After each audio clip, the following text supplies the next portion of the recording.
My name is Alara Vance. I was 34 years old, and on April 12, 2026, I flatlined in a sterile white lab high above the San Francisco Bay. For 8 years, I had poured my entire life into Biogenesis Corporation as their lead neural architect.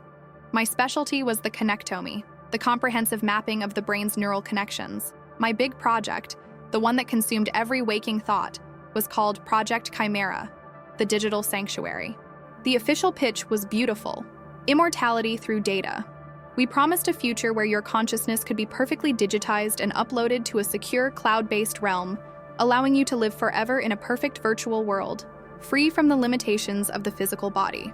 It was meant to be the next leap in human evolution, a selfless act of saving consciousness from the decay of time.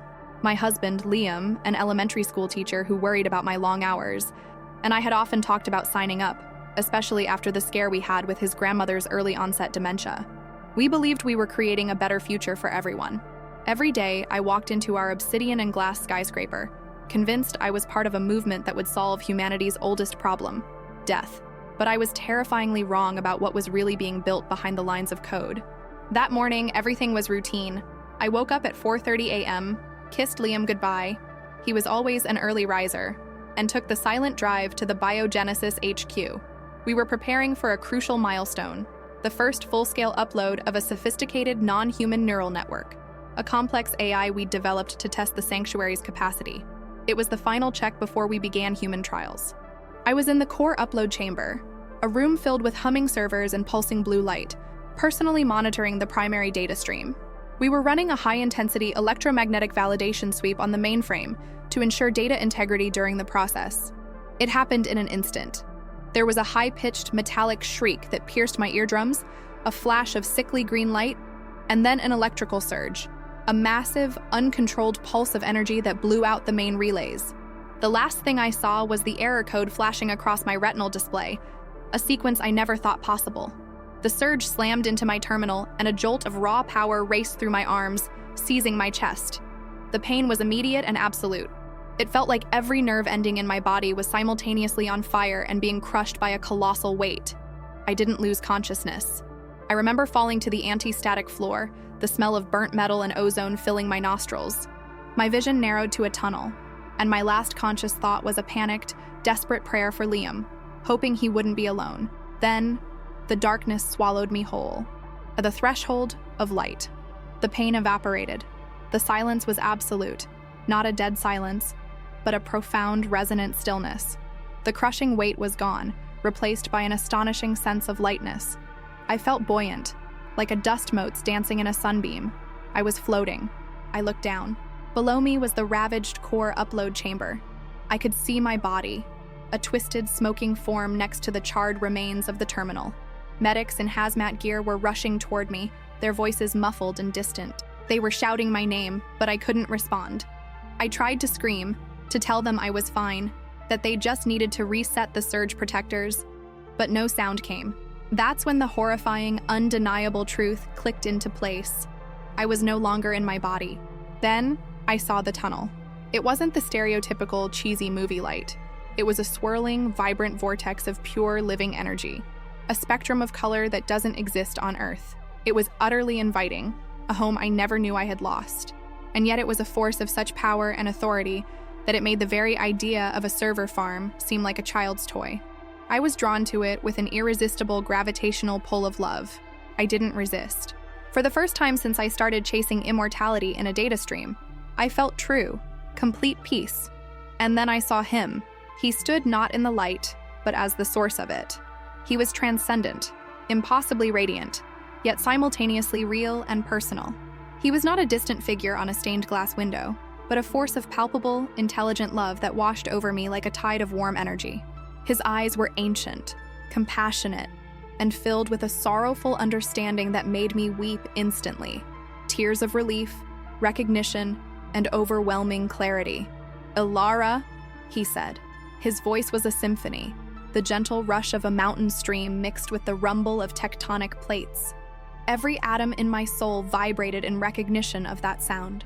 "I have been waiting to show you the truth behind your ambition," I gasped, the sound a silent tremor in the light. "Lord, I don't understand. What happened to me?" He smiled, and that single expression contained more genuine grace and fulfillment than all the data storage the biogenesis servers could ever hold.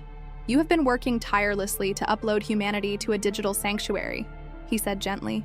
"But you do not know the true nature of the architects who commissioned your work." Shaxtarisura infound the true code of Project Chimera. With a subtle motion of his hand, the light shifted, and we were no longer in the void, but in a chamber that felt like the heart of a cosmic mainframe.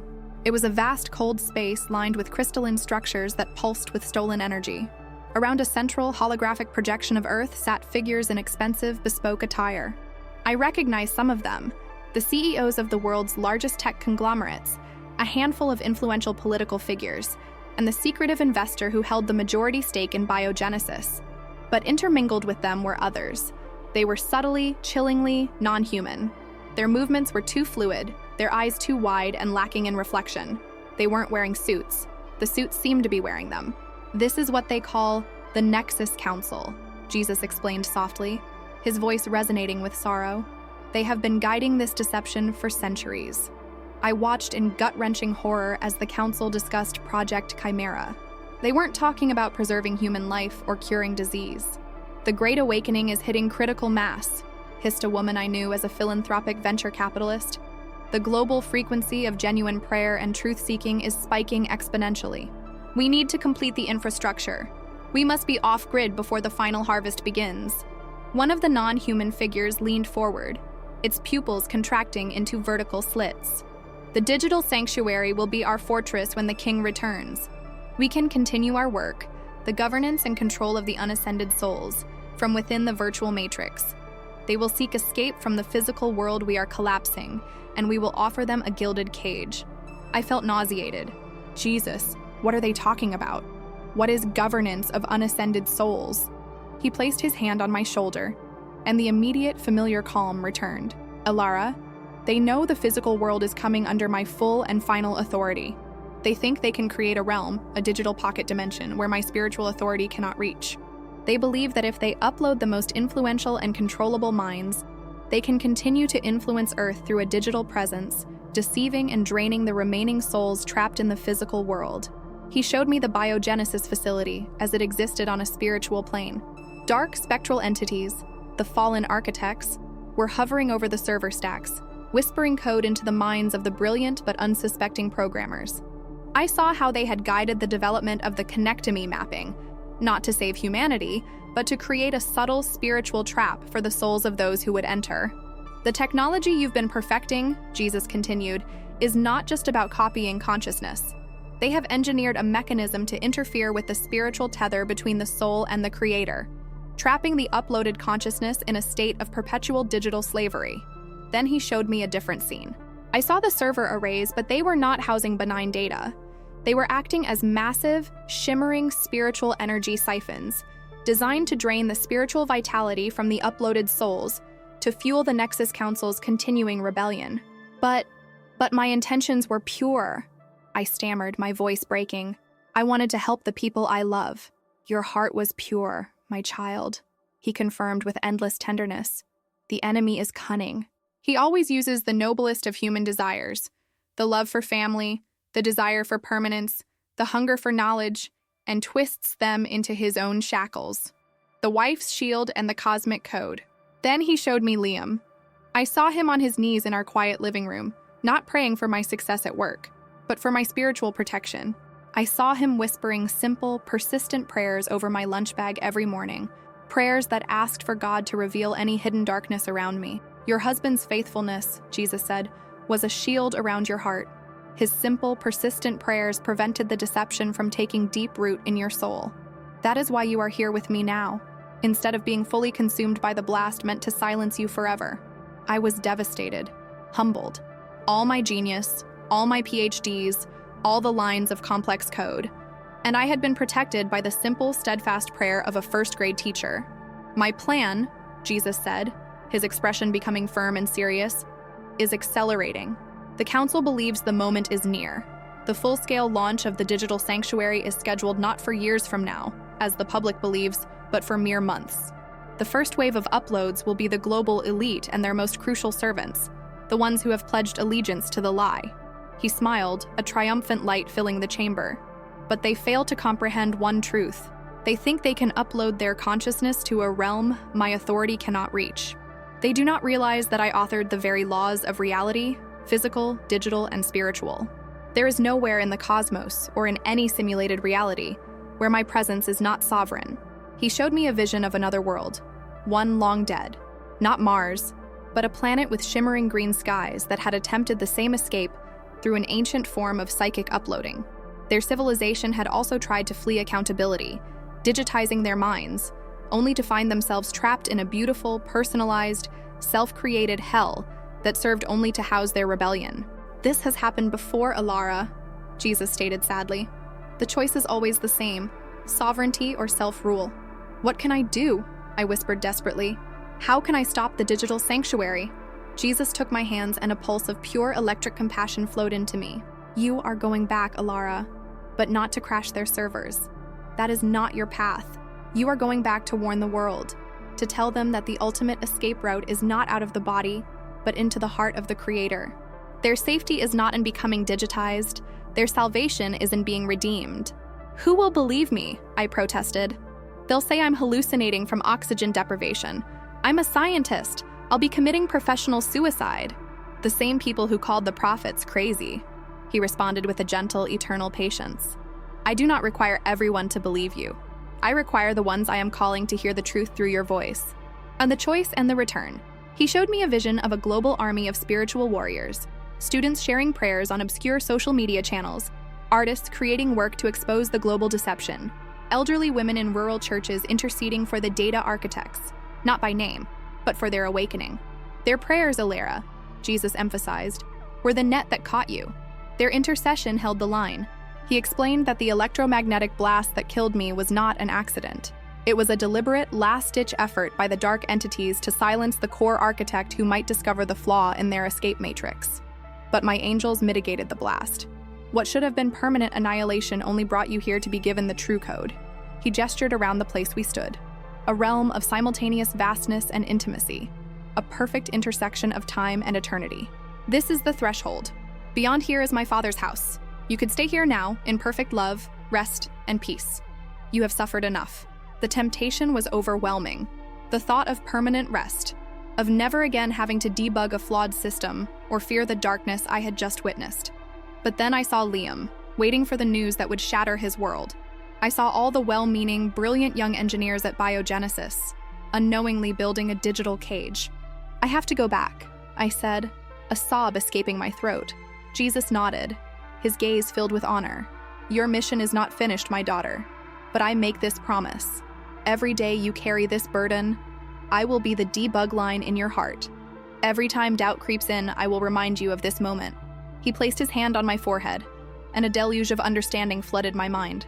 I saw how technology could be redeemed, used to communicate truth, not to hide it.